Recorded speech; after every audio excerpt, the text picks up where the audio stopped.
नमस्कार दोस्तों, मैं मोनिश कुशवाहा आज आपसे विचार विमर्श चर्चा करना चाहूँगा। जैसा कि 22 जनवरी को राम मंदिर की स्थापना भी हो गई है, 370 भी हट गई है और अन्य प्रकरण भी शांत हो गए हैं। और लेकिन सरकार, जो प्रदेश सरकार, जो केंद्र सरकार है, वो बेरोजगार युवाओं के बारे में, युवतियों के बारे में कुछ नहीं सोच रही है। जैसा कि अभी पिछले दिनों में देखा गया है कि एएलपी का जो रेलवे का प्रोटेस्ट है वो भी लगातार चलता जा रहा है और एमपीपीएससी की जो पोस्टें आई हैं उसमें भी मेंस की बहुत जल्दी डेट आ गई है, जिसके कारण अभ्यर्थियों को काफ़ी समस्याओं का सामना करना पड़ रहा है। और तीसरी चीज़ क्या होती है कि जैसे कि अभी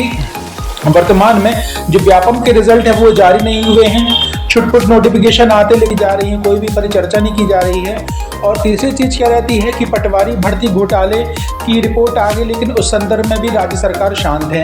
तीसरी चीज़ क्या हो रही है कि वन रक्षक की जो पोस्टें हैं, पुलिस की जो पोस्टें हैं, विद्यार्थी लोग केवल फिजिकल तैयारी भर कर रहे हैं, लेकिन उसका भी कोई रिजल्ट का भी अता पता नहीं है। और हमें देखा जा रहा है कि एक बीएड के लाट निकल रहे हैं। और दूसरी चीज़ क्या रहती है कि बच्चे ग्रेजुएशन करके निकलते तैयारी कर रहे हैं, जिनकी ओवर एज, जो लड़के लड़कियों की ओवर एज होती जा रही है, वो भी चिंतित रहते हैं कि नहीं, हम तैयारी कर रहे हैं, इतने साल से अपना एफर्ट दिए, 5-10 साल से एफर्ट दिए, बाकी कोई और कार्य नहीं कर रहे हैं। लेकिन सरकार इनके बारे में कुछ नहीं सोच रही है, कुछ भी नहीं सोच रही है। जैसे कि जो छात्र हैं, अभी वर्तमान में देखा गया है कि कई छात्र इंदौर में जाके तैयारी कर रहे हैं, कोई छात्र घर में तैयारी कर रहे हैं और कई छात्र जो रहते हैं, जो ग्रामीण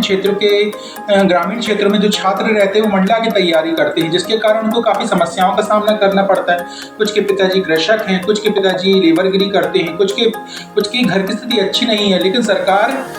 उन चीज़ों को बिल्कुल ध्यान नहीं दे रही है। सरकार को केवल वर्तमान में लोकसभा चुनाव दिख रहा है कि अब एन कैन प्रकरण, राम मंदिर का मुद्दा लाके और अन्य मुद्दे लाके हम कैसों भी करके हम ये चुनाव जीत जाएं। तीसरी चीज़ क्या रहती है, जो बेरोजगार युवा छात्र केवल झंडे उठा रहा है, केवल धर्म के नाम पर युवा छात्र झंडे उठा रहा है, और जो बच्चों को तैयारी करना चाहिए, जिनको अपने करियर, अपने फ्यूचर के बारे में सोचना चाहिए, वो केवल इनसे भड़काऊ भाषण, ऐसी भड़काऊ चीज़ें, ऐसे भड़काऊ विवर्स तैयार हो रहे हैं जैसे जो हमारे जो भविष्य, हमारे फ्यूचर के लिए और आने वाले जनरेशन के लिए अच्छा नहीं है।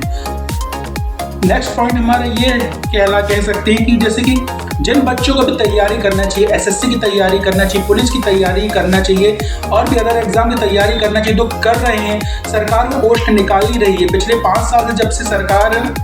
5 साल से सेंट्रल की अच्छे से पोस्ट नहीं आती हैं, पोस्ट आती भी हैं तो जैसे फॉर्म भरे जाते हैं तो कहीं रिजल्ट लग जाता है, रिजल्ट रुक जाता है, कहीं हाई कोर्ट में मामला चला जाता है, कहीं कुछ सरकारें कुछ ऐसी कवायदें बनाती हैं जिसके कारण कई प्रकार की समस्याओं का बेरोजगार छात्रों को सामना करना पड़ता है।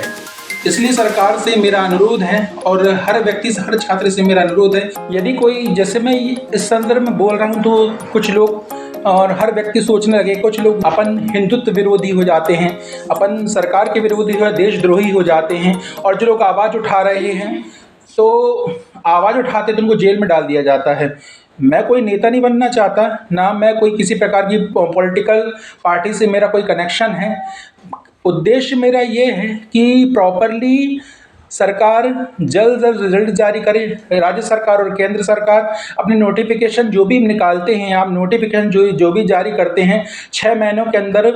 2-3 महीनों के अंदर नियुक्ति पत्र दें लोगों को और बेरोजगार युवा के बारे में सोचें, क्योंकि आज बेरोजगार युवा जो आपका आज समर्थन कर रहा है, कई यही बेरोजगार युवा और होते खड़े जा रहे हैं। दिल्ली में प्रोटेस्ट हो रहे हैं और अन्य इंदौर में प्रोटेस्ट हो रहे हैं एमपीपीएससी को लेके और एएलपी के एग्ज़ामों को लेके। रेलवे के एग्ज़ाम, रेलवे की भर्तियाँ कई दिनों से अटकी हुई हैं, उन्हें पोस्ट नहीं बढ़ रही है। सरकार ने अपने बजट में भी बेरोजगार युवाओं के संदर्भ में कोई चर्चा नहीं करी। जैसे कि इस बार का जो बजट सत्र जो रहा है, उस पर सरकार ने बिल्कुल बेरोजगार युवा के बारे में शांत रही है, कुछ नहीं बोला है। केवल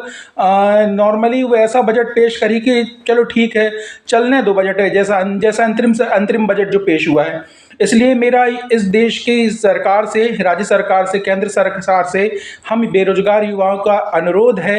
कि जो तैयारी कर रहे हैं, जो लड़के लड़कियां तैयारी कर रहे हैं, जो ओवर एज हो रहे हैं और जो बेरोजगारी के पहले पटल पे कदम रख चुके हैं, उनके बारे में सोचें, उनके बारे में विचार करें। धन्यवाद।